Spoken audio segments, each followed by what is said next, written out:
तो हो भेजे खुदा ने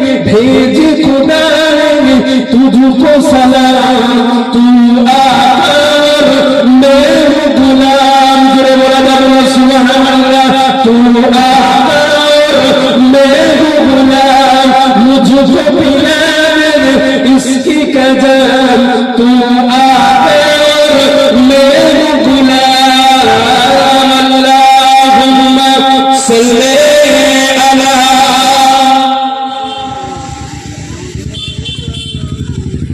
কমিটি ভাইরা আপনারা সকলেই চলে আসেন মজলিসে জলসা দিয়ে ভুললে হয় না বাপ জলসার মজলিসে বসতে হবে তবে কিছু পাওয়া যাবে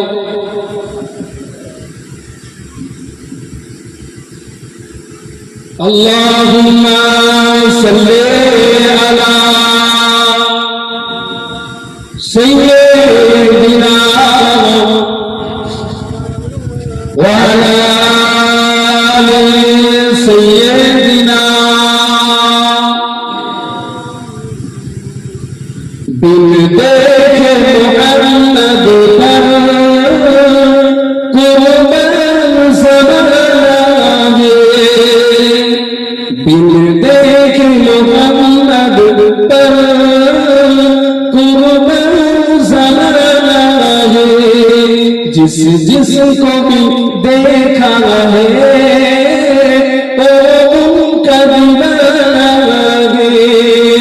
सुभान अल्लाह बिन देखे मोहम्मद पर कुर्बान ज़माना है जिसको भी देखा है ओ उनका दीवाना है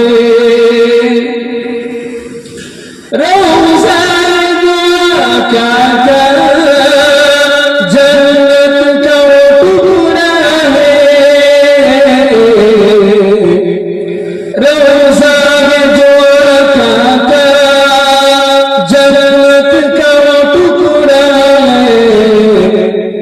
जिस दिन से मोहम्मद का होठों पे तराना है जिस दिन से मोहम्मद का होठों पे तराना है दिन देखे मोहम्मद पर कुर्बान ज़माना है अल्लाहुम्मा सल्ली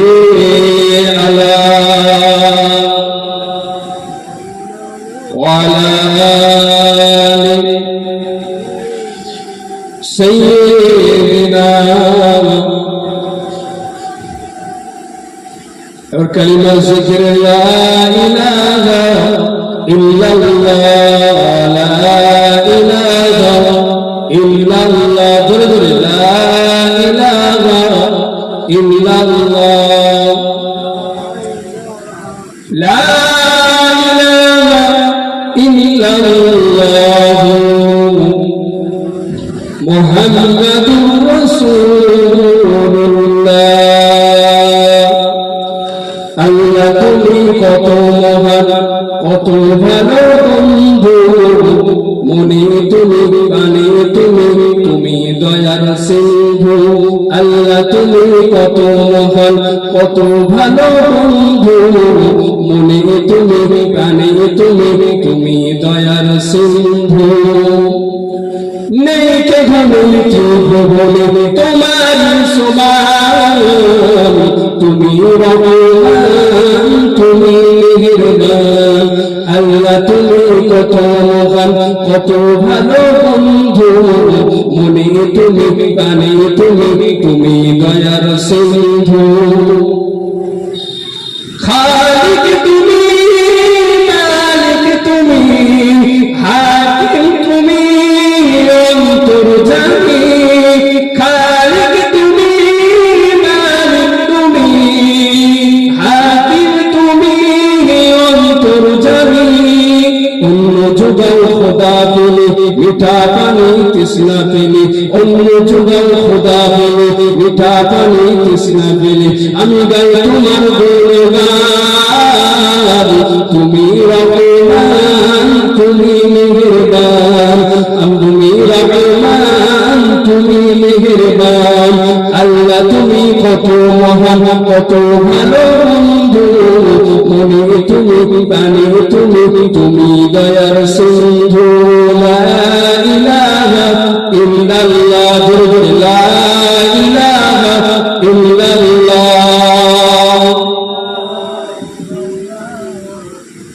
মুহাম্মাদুর রাসূলুল্লাহ قال الله تعالى في كلامه المجيد والفرقان الحميد لقد كان لكم في رسول الله أسوة حسنة وقال النبي صلى الله عليه وسلم لا يؤمن أحدكم حتى أكون أحب إليه من والده ووالده والناس أجمعين শুনতে হো সম্মানীয় দিন দরদি নামাজি পরিষ্কার মুত্তাকি আমার মুরব্বিয়ানেরা স্নেহের মুচি ভাইরা পর্দার অন্তরালে উপস্থিত পর্দানা সিং ধার্মিকা আমার মা ও বোনেরা সকলকে আন্তরিক শুভেচ্ছা ও মোবারকবাদ।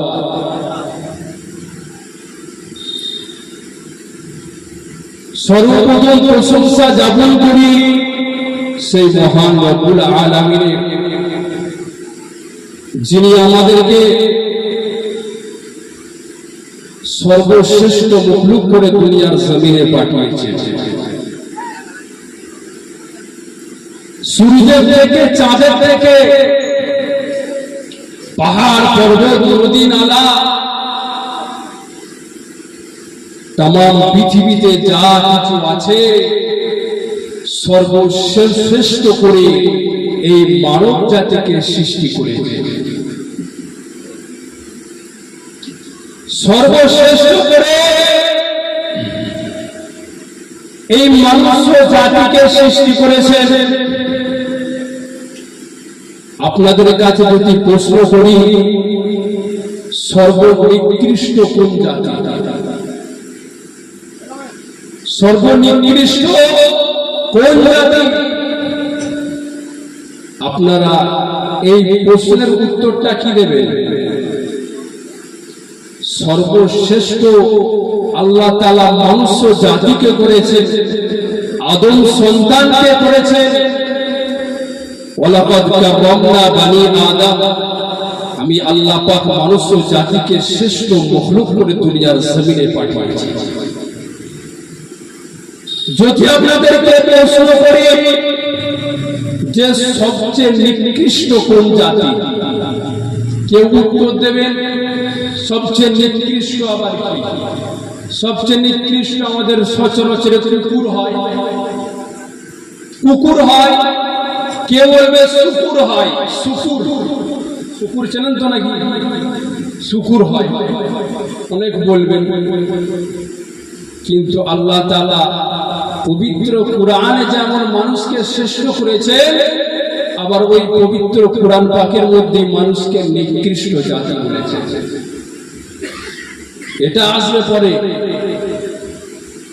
মানুষকে সবচেয়ে শ্রেষ্ঠ মখলুক করেছে। আমরা যখন দুনিয়ার জমিনে মায়ের পেট থেকে আসি, আল্লাহ পাক আমাদেরকে শ্রেষ্ঠ করি দুনিয়ার জমিনে পাঠায়। কি করে? শ্রেষ্ঠ করি দুনিয়ার জমিনে পাঠান। ওই শ্রেষ্ঠত্বের নিয়ামতটাকে, ওই মুকুটটাকে ধরে রাখাটাই হচ্ছে মানুষের কাজ। শ্রেষ্ঠত্বের মুকুটটাকে ধরে রাখাটাই হলো মানুষের কাজ। শ্রেষ্ঠ মানুষকে আল্লাহ কোনোদিন জাহান্নামাই দেবে না। শ্রেষ্ঠ মানুষকে আমার আল্লাহ পাক কখনো জাহান্নামাই দেয় না। যে ধরে রাখতে পেরেছে তাকে আল্লাহ জান্নাতে দেবেন, যে ধরে রাখতে পারেনি আমার আল্লাহ তখন বলেন তোরা তো জান্নাতের থেকেও শ্রেষ্ঠ। কার থেকে? জান্নাতের থেকেও শ্রেষ্ঠ ছিলিস। তোরা তোদের শ্রেষ্ঠত্বের মুকুটটাকে তোরা নিজেরাই ধরতে পারিসনি, আর আমার জান্নাতের বৈশিষ্ট্যটা কি করে ধরবি তোরা? ওখানে গিয়ে তোরা গন্ডগোল পাকাবি, ওখানে গিয়ে তোরা গন্ডগোল করবি। অতএব তোর ওই জায়গাটা নয়, তোর ঠিকানাটা ওখানে নয়, তোর ঠিকানাটা হলো জাহান্নাম। আল্লাহ পাক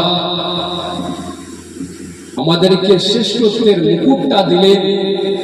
এই শ্রেষ্ঠত্বের মুকুটটাকে, নিয়ামতটাকে নিঃশ্বাস পর্যন্ত ধরে রাখাটাই মানুষের কাজ। যে ধরে রাখবে আমার আল্লাহ তাকে দয়ার জান্নাত দেবেন। জোরে বলুন সুবহানাল্লাহ।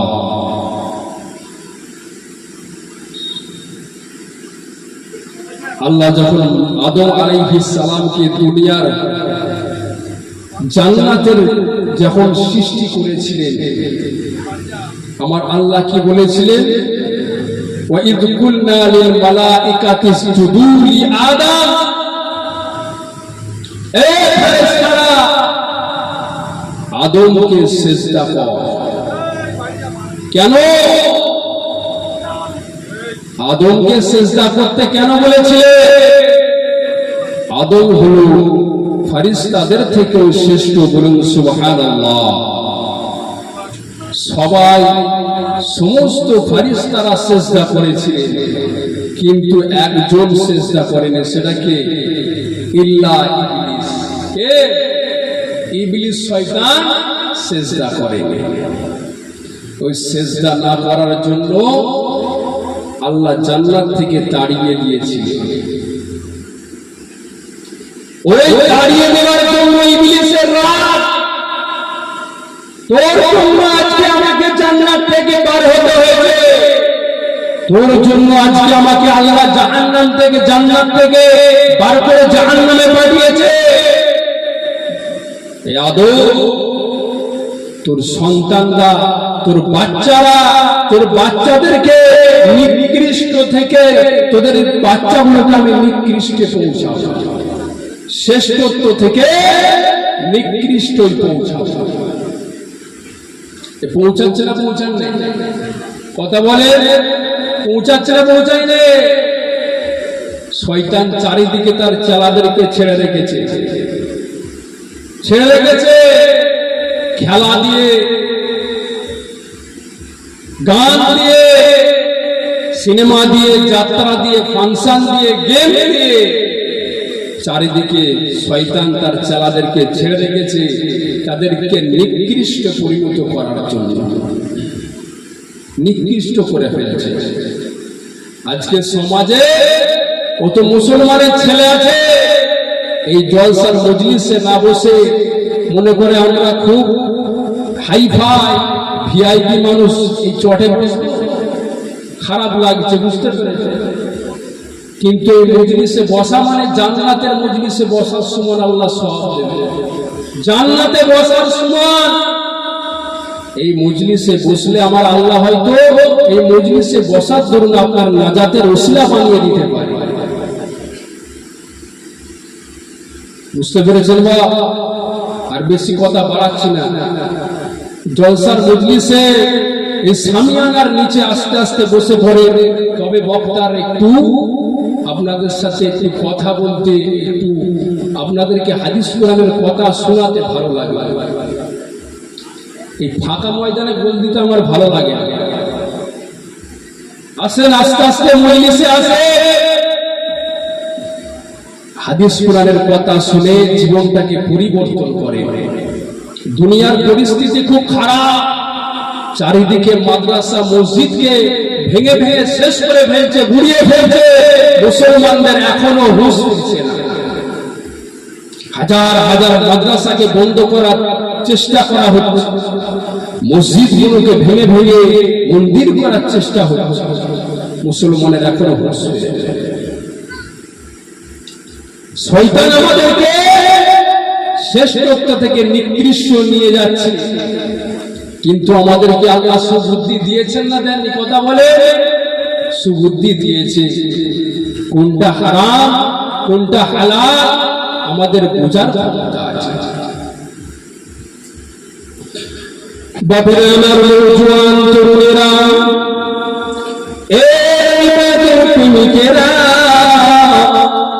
শুনে রেখে দেন, আমার আল্লাহ তাআলা পবিত্র কুরআন পাকের মধ্যে জানিয়ে দেন, লাহুম কুলুবুন লা ইয়াফকাহুনা বিহা, আমি আল্লাহ তোদের দিল দিয়েছি, অন্তঃকরণ দিয়েছি, ওই দিল দিয়ে অন্তঃকরণ দিয়ে তোদের চিন্তা দিয়ে চেতনা দিয়ে বুদ্ধি দিয়ে আমি আল্লাহ তোদের সুবুদ্ধি দিলাম। কোনটা হালাল কোনটা হারাম, কোনটা নাজায়েজ কোনটা জায়েজ, কোনটা ঠিক কোনটা বেঠিক, কোনটা সত্য কোনটা মিথ্যা, কোনটা জান্নাতের পথ কোনটা জাহান্নামের পথ, তোরা সব জানলি, কিন্তু তোর মালিককে এখনো চিনতে পারবি না।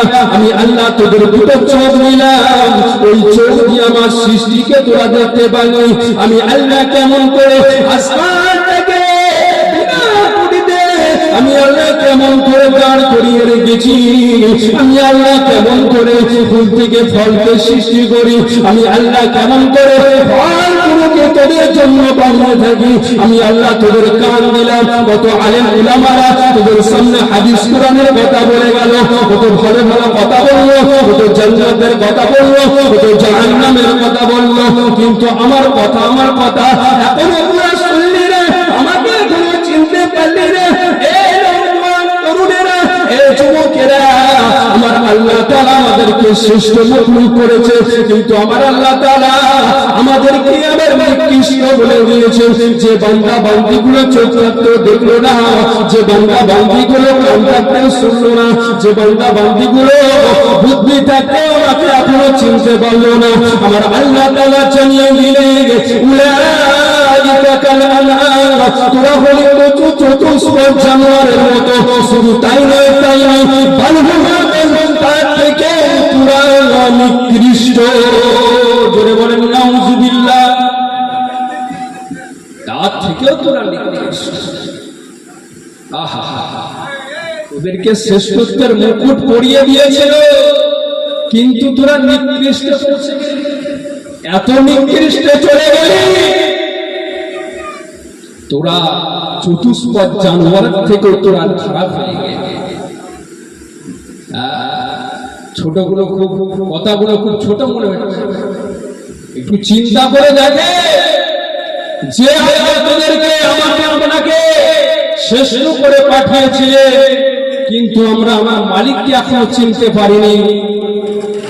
ওই জন্যই তো আমার আল্লাহ বলছে, উলাইকা কাল আনআম, ওরা হলি চতুষ্পদ জানোয়ারের মতো, তার থেকেও তোরা নিকৃষ্ট।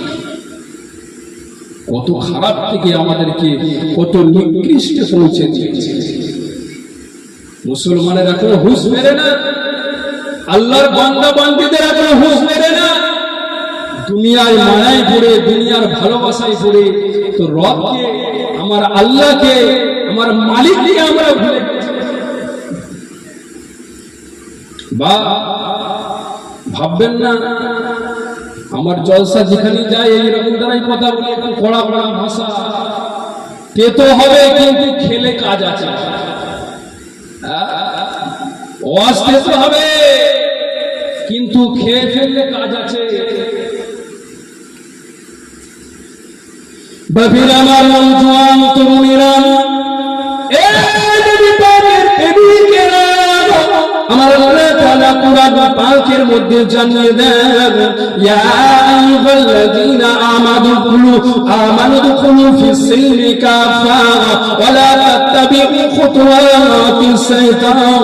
এ দুনিয়ার মানুষেরা, আমি আল্লাহ তাআলা জানিয়ে দিলাম, এ বান্দারা, তোরা আল্লাহ আমাকে চেন, আমি আল্লাহকে তোরা চেন, আমি তোদেরকে বানালাম তোরা ইসলামের মধ্যে পরিপূর্ণ দাখিল হয়ে যা, শয়তানের ইত্তেবা তোরা করিস না। কিছু করব, কিছু ছাড়বো, কিছু ভালো লাগলে সেগুলো মানবো, কিছু খারাপ লাগলে সেগুলো ছেড়ে দেবো, এমনটা তোরা করিস না। পরিপূর্ণ ইমানদার হয়ে যা, পরিপূর্ণ মুমিন মুসলমান হয়ে যা। শয়তানের ইত্তেবা ছেড়ে দে, শয়তানের অনুসরণ করা তোরা ছেড়ে দে। যদি তোরা শয়তানের অনুসরণ করা ছেড়ে দিস, আমি আল্লাহ আমাকে এক করে যদি তোরা মেনে নিতে পারি, আমার রাসূলকে যদি তোরা আমার রাসূল বলে মেনে নিতে পারিস, আমার হুকুমকে নবীর তরিকার বলে যদি চলতে পারি, আমি আল্লাহ তাআলা তোদের দুনিয়াতেও শান্তি দিয়ে দেব আর আখিরাতেও শান্তি দিয়ে দেব। আরো জোরে বলে, দুনিয়াতেও শান্তি দেব, আখিরাতেও শান্তি। মুসলমান আজকে যেটা ভালো লাগে সেটা করি, ইসলামের মধ্যে যেটা ভালো লাগে সেইটাকে আমরা ধরি, যেটা খারাপ লাগে সেইটা আমরা ছেড়ে দিই। বুঝতে পেরেছেন? কত মুসলমানের ছেলেরা এই রমজান মাস গেল টাটা সুমোর মতো বডি নিয়ে ঘুরে বেড়ায়, কিন্তু রমজান মাসে রোজা রাখতে পারে না। কি হয়েছে রে? বললো পেটে গ্যাস। রোজার মাসে যত রকমের গ্যাস হয়ে যায়। চাচা চায়ের দোকানে বসে বসে ফু ফু করে বিড়িটা নেই, ইঞ্জিন ভ্যানের মতো। বুঝতে পেরেছে? কি গো চাচা, রোজা রাখুন? ওই শোন বস, বস আমার পাশে বস। কি বলছিস, রোজা রাখিনি? তুই রোজা রাখিস সেটা কি? বলি চাচা ফরজ। ফরজ তুই জানিস না যে আমি রোজা রাখিনি, আমি জান বাঁচাচ্ছি, এইটাও ফরজ। বুঝতে পারছিস? তুই রোজা রাখিস, এটাও ফরজ। আর আমি খেয়ে খেয়ে জান বাঁচাচ্ছি, এটাও ফরজ। কত হাইব্রিড মুসলমান দেখছেন? হ্যাঁ, হাইব্রিড শয়তান।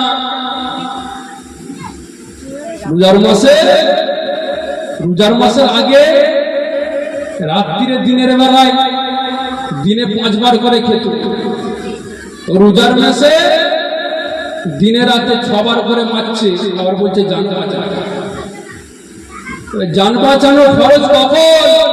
মুসলমান, জান বাঁচানো ফরজ হচ্ছে কখন? যখন মানুষটা মারা যাবার মতো হয়ে গেছে। মানুষটা মারা যাবার মতো হয়ে গেছে, এক ঢোক পানি না খেলে মানুষটা মরে যেতে পারে। সেই সময় এক ঢোক পানি খেয়ে বাঁচাটা হচ্ছে ফরজ। আর ও রোজার মাসে 5 বার করে মেরে বলছে ফরজ হচ্ছে। ফেরেশতা বলছে একবার মিনহা খালাকনাকুম বলে একবার ঢোকা, মিনহা খালাকনাকুম বলে একবার ঢোকা, তারপরে বুঝতে পারবে কোনটা ফরজ কোনটা নয়। বাপেরা আমার নওজোয়ান তরুণেরা, নবী পাকের প্রেমিকেরা, আমাদেরকে আপনাকে আল্লাহ পাক দুনিয়ার জিন্দেগিতে পাঠালেন দুটো কাজ করার জন্য। এক হকের পক্ষে, ন্যায়ের পক্ষে, সত্যের পক্ষে। আমার রাসূল যেটা করেছে সেটা করবি, আমার রাসূল যেটা নিষেধ করেছে যেটা ছেড়ে দেবে। আমার রাসূলুল্লাহ নামাজ পড়েছে আপনিও পড়বেন, আমার রাসূলুল্লাহ হজ করেছেন আপনিও হজ করবেন, আমার রাসূলুল্লাহ যাকাত দিয়েছে আপনিও যাকাত দেবেন, আমার রাসূলুল্লাহ রোজা রেখেছে আপনিও রোজা রাখবেন। আমার গরুরকে সম্মান দিতে বলেছে, আপনাকেও সম্মান দিতে হবে। আমার রাসূলুল্লাহ বাবাকে ভালোবাসতে বলেছি, আপনাকেও ভালোবাসতে হবে। আমার রাসূলুল্লাহ ছোটদেরকে স্নেহ করতে বলেছি, আপনাকেও স্নেহ করতে হবে।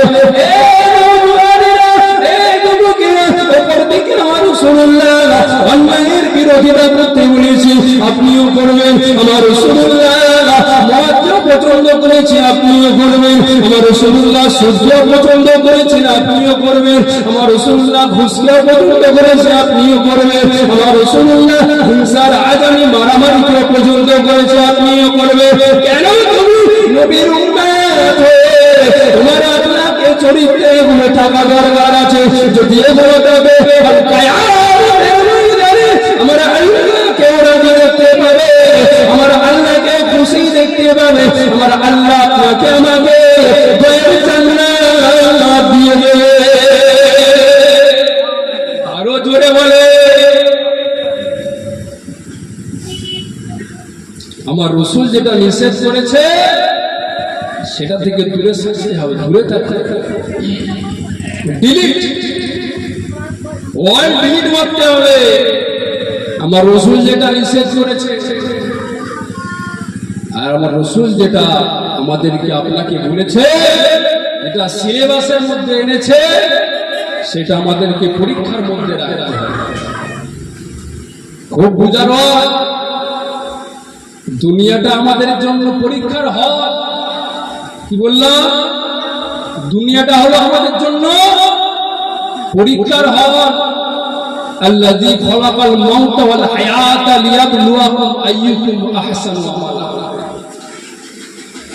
আমি আল্লাহ তোদের মওত আর হায়াতটা দিলাম, মওত আর হায়াত দিলাম, এটা হলো তোদের পরীক্ষা নেবার জন্য, পরীক্ষা নেবার জন্য। এই দুনিয়াটা কারোর জন্য চিরস্থায়ী নয়। এসেছি একটা সময় নিয়ে, নির্দিষ্ট সময় নিয়ে আমরা দুনিয়ার জমিনে এসেছি। কেউ 40 বছর, কেউ 50 বছর, কেউ 60 বছর, একটা নির্দিষ্ট সময় নিয়ে আমরা দুনিয়ার জমিনে এসেছি। সিলেবাস আমাদের কি? সিলেবাস হলো মা আতাকুমুর রাসূল ফাখুযুহু ওয়া মা নাহাকুম আনহু ফান্তাহু। আমার রাসূল যেটা এনেছে সেটা সিলেবাসের মধ্যে আমাদেরকে রাখতে হবে, এর উপরে আমাদেরকে পরীক্ষা দিতে হবে। আমার রাসূল যেটা নিষেধ করেছে এটা আমাদেরকে ডিলিট করে দিতে হবে, আমাদের সিলেবাস থেকে পুরো আউট করে দিতে হবে। আপনারা স্কুলে গেছেন না জাননি? স্কুলে জানেন, সবাই স্কুলে গেছে ছোটবেলায়। পরীক্ষার একটা নির্দিষ্ট টাইম থাকে, কথা ঠিক না বলবো? পরীক্ষার একটা নির্দিষ্ট টাইম থাকে, 2 ঘন্টা 3 ঘন্টা। টাইম শেষ হয়ে গেলে মাস্টাররা খাতা জমা নিয়ে নেয়। আল্লাহ আমাদেরকে দুনিয়াতে একটা টাইম ফিক্স করে পাঠিয়েছে, এই টাইমে তোমাকে পাঠানো হলো। তোমার টাইম শেষ হয়ে গেলে ফাইজা জা আজালুহুম লা ইস্তাখিরুনা সাআতান ওয়া লা ইস্তাকদিমুন। টাইম শেষ হয়ে গেলে এক পা আগাবেও না আর এক পা পিছাবেও না। এই দুনিয়ার মাস্টাররা টাইম দেয়, পরীক্ষার হলে টাইম দেয়। স্যার আমার খেলা করতে করতে টাইম চলে গেছে, স্যার আমার প্রশ্নটা বুঝতে বুঝতে টাইম চলে গেছে, আমাকে 5 মিনিট টাইম দেয়। টাইম দেয়, পরীক্ষার হলে টাইম দেয়? দুনিয়ার সিস্টেম যদি এত কড়া হয়, আপনি গিয়ে আল্লাহকে বলবেন নাকি আল্লাহ দুনিয়াতে কাজ কাম করতে করতে আমার টাইমটা চলে গেছে, আল্লাহ আমাকে যদি আর 2 বছর পাঠাতেন তাহলে খুব ভালো হবে। সময় দেবে? আল্লাহ ব্যবসা করতে করতে টাইম চলে গেছে, আল্লাহ আমাকে আরো 5 বছর টাইম দেওয়া হোক। শুনবে না, খাতা জমা হয়ে যাবে।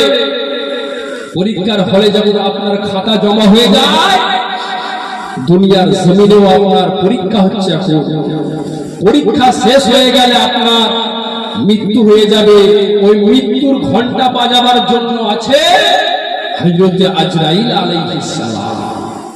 দুনিয়ার স্কুলে ঘন্টা যখন বাজিয়ে দেয়, মাস্টাররা যখন ঘন্টা বাজিয়ে দেয় আর সময় দেয় না, আজরাইল যখন এসে যাবে আপনাকে সময় দেবে না, এক পা আগাতেও দেবে না, এক পা পিছাতেও দেবে। আমলনামা চলে যাবে সেই আমার আল্লাহর দরবারে।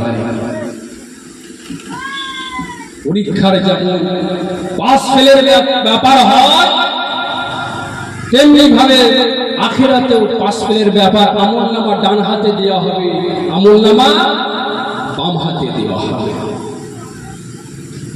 আমলনামা ডান হাতে বাম হাতে দেওয়া হবে।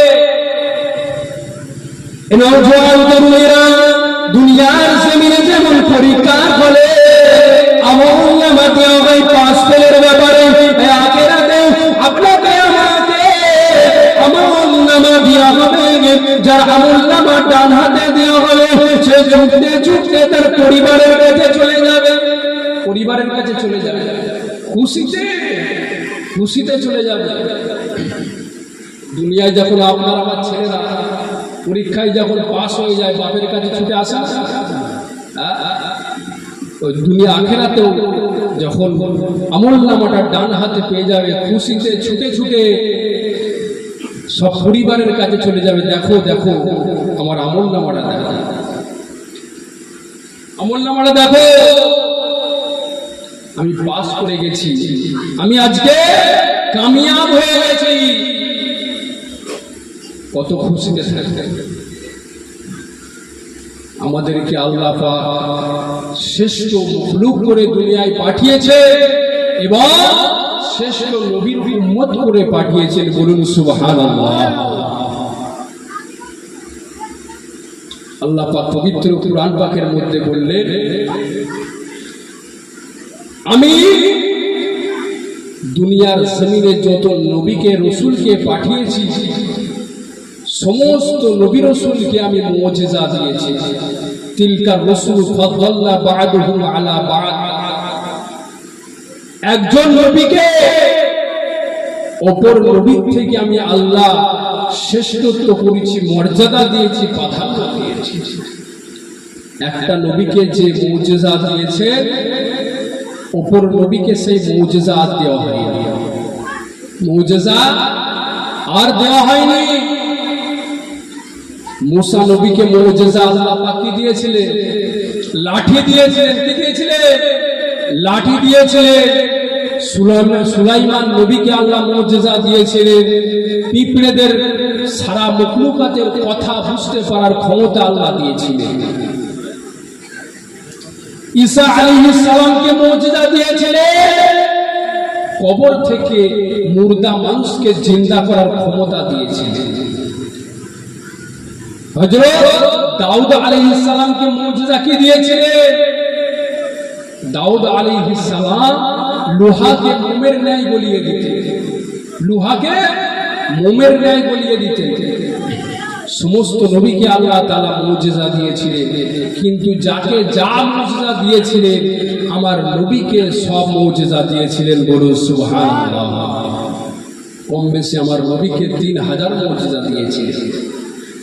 কত? 3000। আমরা সকলেই অবগত আছি, আমরা সকলেই জানি যে আদম নবীকে আল্লাহ তাআলা জান্নাতে সৃষ্টি করেছিলেন না করেননি? জান্নাতে সৃষ্টি করেছিলেন। সৃষ্টি করার পর আমার আল্লাহ ফেরেশতাদেরকে বললেন, উসজুদু লি আদম। এই ফেরেশতা মণ্ডলীরা, তোমরা আদমকে সিজদা করো, আদমকে সিজদা করো। আদম নবীকে ফেরেশতা মণ্ডলীর দ্বারা সিজদা করিয়ে আদম নবীর সম্মান মর্যাদাকে আমার আল্লাহ তাআলা বাড়িয়েছিলেন। সেটা ছিল একটা সময়ের সাথে সীমাবদ্ধ। কি ছিল? সময়ের সাথে সীমাবদ্ধ। সিজদা শেষ, সম্মান দেওয়াও শেষ। সিজদা শেষ, সম্মান দেওয়াও শেষ, কাজও শেষ হয়ে গেল। আদম নবীকে আল্লাহ তাআলা ফেরেশতাদের দ্বারা জান্নাতে সিজদা করিয়ে আদম নবীর সম্মানকে আল্লাহ বাড়িয়েছিলেন। কিন্তু আপনার আমার নবীকে আল্লাহ তাআলা এমন কোন জিনিস দিয়ে নবীর সম্মানকে বাড়িয়েছেন, আপনাদের কারো জানা আছে? জানা আছে? আমার নবীকে আল্লাহ তাআলা কি সম্মান দিয়েছেন আপনাদের কারো জানা আছে? এই ওয়াজ নতুন মনে হচ্ছে, আপনাদের কারো জানা নেই। আদম নবীকে আল্লাহ তাআলা ফারিস্তা মণ্ডলী তারা সেজদা করিয়ে আদম নবীর সম্মানকে আল্লাহ বাড়িয়েছিলেন, সেটা ছিল সময়ের সাথে সীমাবদ্ধ। কিন্তু আমার নবী পাককে আমার আল্লাহ কি সম্মান দিয়েছিলেন। প্রত্যেক বক্তারা মৌলানারা প্রথমে এসে একটা আয়াত করে কি করে, ইন্নাল্লাহা ওয়া মালাইকাতাহু ইউসাল্লুনা আলান নবী ইয়া আইয়ুহাল্লাযীনা আমানু সাল্লু আলাইহি। পড়ে না বাবা আমার নওজোয়ান তরুণেরা, আমার আল্লাহ তাআলা পবিত্র কুরআন পাকের মধ্যে জানিয়ে দিলেন, ইন্নাল্লাহা ওয়া মালাইকাতাহু ইউসাল্লুনা আলান নবী ইয়া আইয়ুহাল্লাযীনা আমানু। এ দুনিয়ার মানুষেরা, আমি আল্লাহ তাআলা জানিয়ে দিলাম আমার নবীকে আমি আল্লাহ কি সম্মান দিয়েছি, কি ইজ্জত আমি আল্লাহ দিয়েছি। আমি আল্লাহ আমার নবীর উপরে আমি নিজের দরুদের নজরানা প্রেরণ করি। শুধু তাই নয়, আমার ফেরেশতা মণ্ডলীরা আমার নবীর উপরে দরুদের নজরানা পড়তে থাকে, দরুদ পড়তে থাকে। সেটা কোনো সময়ের সাথে সীমাবদ্ধ নয়, বরং সুবহানাল্লাহ কোনো সময়ের সাথে সীমাবদ্ধ নয়। আমার আল্লাহ তাআলা প্রত্যেক দিন আসমান থেকে ৭০,০০০ করে ফেরেশতা বাড়িয়ে থাকি। সকাল থেকে সন্ধ্যা পর্যন্ত আমার নবী পাকের চৌরাবারকে চারিদিকে দাঁড়িয়ে আমার নবীর উপরে দরুদ পড়তে থাকে। যে ফেরেশতা একবার আমার নবীর উপরে দরুদের নজরানাটা পড়ে নেয়, আমার নবীর উপরে একবার যে দরুদটা পড়ে নেয়, সেই কিয়ামত পর্যন্ত আর সুযোগ পায় না।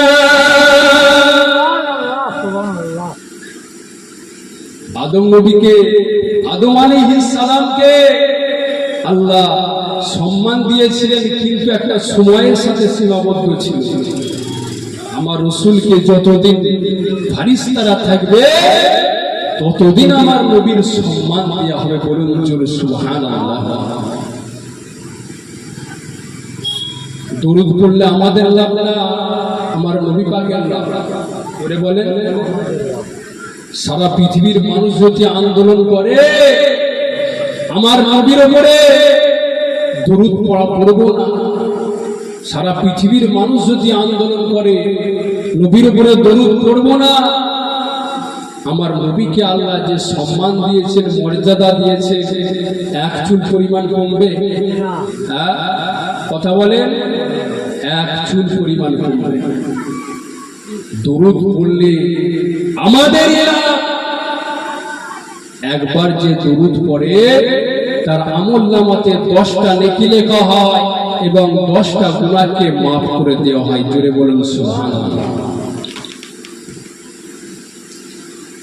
আদম নবী, আদম আলাইহিস সালামের আল্লাহ তাআলা জান্নাতে সুযোগ করে দিয়েছেন থাকা, এবং পরবর্তীতে আল্লাহ বিবাহের সুযোগ করে দিয়েছিলেন। হাজার হাজার মানুষকে নিয়ে আমাদের আজকে সমাজে 5-10 লাখ টাকা খরচা না করলে এটা বিয়ে বলে মানায় না। কথা ঠিক না? 5-10 লাখ টাকা, 5 লাখ টাকা না খরচা করলে সমাজে ওটা বিয়ে বলে মানায় না। আদম আলাইহিস সালামকে জান্নাতের মধ্যে আল্লাহ তাআলা থাকার ব্যবস্থা করে দিয়েছিলেন এবং বিবাহ ব্যবস্থা করে দিয়েছিলেন। আজকে সমাজে 4টি জায়গায় বেশি ভিড় দেখা যায়। কটি জায়গায়? 4টি জায়গায়। 1 নম্বর হলো কাদের ভিড়? ছেলেদের না মেয়েদের? মেয়েদের, নারীদের, মহিলাদের 4 জায়গায় বেশি ভিড় দেখা যায়। 1 নম্বর হলো বিয়ে বাড়ি। কথা ঠিক না? 1 নম্বর বিয়ে বাড়ি। 2 নম্বরে মরা বাড়ি। কি বললাম? 2 নম্বর মরা বাড়ি। 3 নম্বর পীরের মাজারে। কথা ভুল বললাম নাকি? পীরের মাজারে ছেলে হয় না, পীরের মাজারে গিয়ে যে মাথা ফুটছে। বুঝতে পেরেছেন অবস্থা?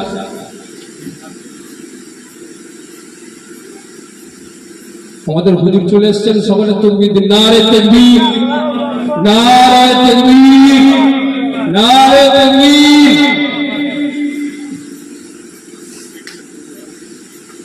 আদম আলাইহিস সালামকে আমার আল্লাহ বিবাহর ব্যবস্থা করে দিলেন।